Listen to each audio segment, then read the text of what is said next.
Hey everybody, happy Wednesday. It's Doc Talk here at Live and Well Family Chiropractic. I'm Dr. Heather. And I'm Dr. Marley. Okay, you guys, we want to talk to you guys a little bit about symptoms. If you're a patient of ours, you hear us say it all the time, that symptoms are your body's signals or your body's basically alarm system to tell you if something's wrong, right? We talk about it all the time. The symptoms are the tip of the iceberg, right? And they're what everybody feels, and they're what makes us uncomfortable. And the way that we live, not us, but I would say America as a whole, is we don't like to be uncomfortable, right? So if we're uncomfortable, we want to stop it as soon as possible. So typically that means taking a medication, whether it's prescription drug or something you find over the counter. But we're going to encourage you guys not to take medication when it's not necessary, especially over-the-counter stuff that's not been prescribed by your doctor, and explain to you guys why we think you should let these things run their course. So, Dr. Marley, take it from here. Like Dr. Heather said, she said those symptoms are kind of like a fire alarm, right? And it wouldn't make much sense to just take the batteries out of the smoke detector when it started going off. It makes sense to find the fire and actually put it out. And when we're treating these symptoms with a drug, that's essentially what we're doing, is we're just taking the batteries out of the smoke detector. We're just putting a Band-Aid over it. And many times these symptoms are actually really important. For example, a fever, right? There's a lot of people that are struggling with some acute infections right now. We've had some flu cases and other acute illnesses, and part of that is a fever. And my question for you is the body smart or is it stupid? And is that fever important or is it not? You see, if we actually limit that fever, or we try and artificially decrease that fever with medication, the research shows us that we're going to hold on to that infection a lot longer. And I feel like we've been misled by this as far as a whole, is we've been told to suppress the fever, that it could be dangerous.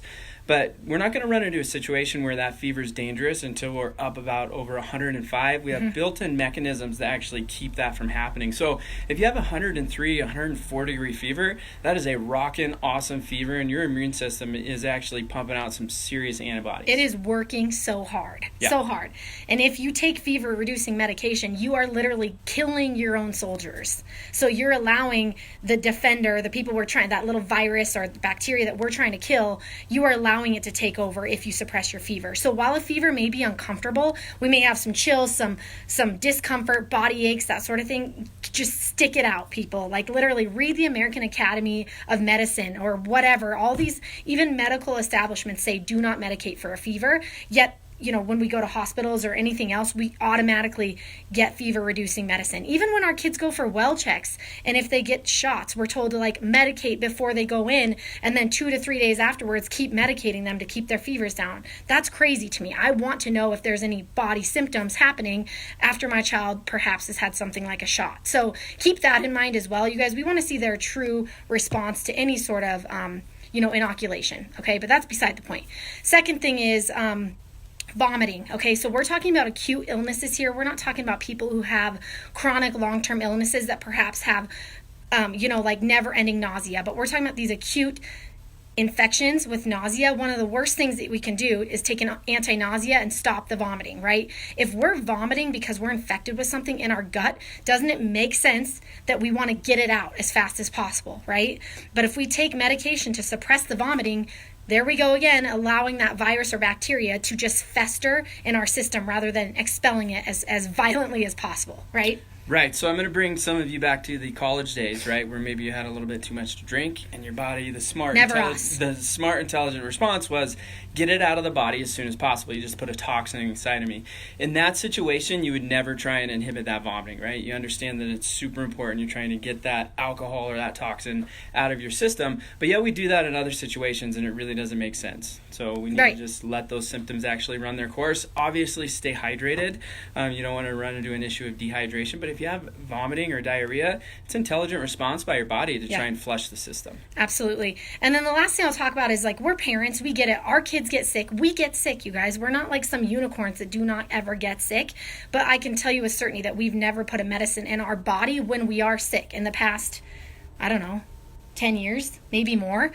We don't have medication in our house. We don't have a medicine cabinet. We've never owned pediatric Tylenol, anything. Like, we don't own it. We've never used it.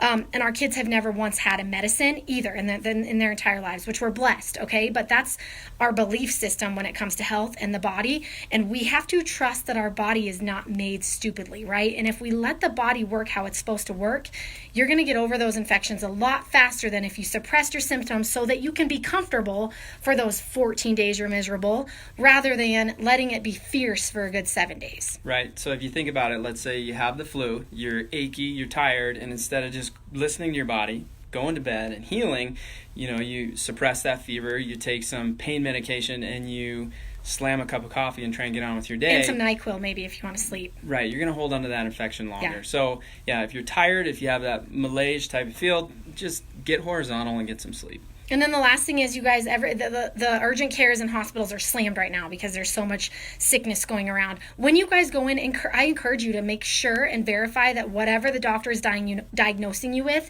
is bacterial, okay? Because if you get put on an antibiotic, which are massively overprescribed right now, and you don't have a bacterial infection, once again, you're wiping out your soldiers, okay? Because antibiotics do not kill viruses, all right? So make sure you really question the doc, get extra testing, make sure you're actually you're being treated for the proper disease, so you're not giving yourself all this unnecessary medication that's literally killing your gut flora. And main message, just trust your body a little bit more. Yeah, absolutely. Your body's super intelligent. It's smart. We all get sick. We all do. It's part of life, all right? And every time we get exposed to something, our body will fight it off and we will be stronger for it. It's just that week or two, it's rough. But get extra adjustments if you're not feeling good. Also, we're always here for you guys. We'll never turn you away when you're sick. So get adjusted, stay healthy, be well, and we appreciate you guys. And don't forget about the holiday hangover this weekend. Right. So if you're struggling, if you have been sick, if your energy's down, etc., make sure that you come 10 o'clock, right? Right. Gold's I might Gym. have like a DJ there pumping out some tunes. We're going to be having a dance party, getting our energy up. If you have any good jokes for me, I could even like have open mic time and we could have people come up and tell jokes. Like, I want it to be a really fun class and I want you guys there. So please make sure you come. You don't have to RSVP, but I would appreciate it so that I can have the proper amount of handouts and chairs. But it's at 10 a.m. Gold's Gym this Saturday. You do not have to be a member. It's open to the public. Awesome. All right. Okay. See you there. Bye, guys.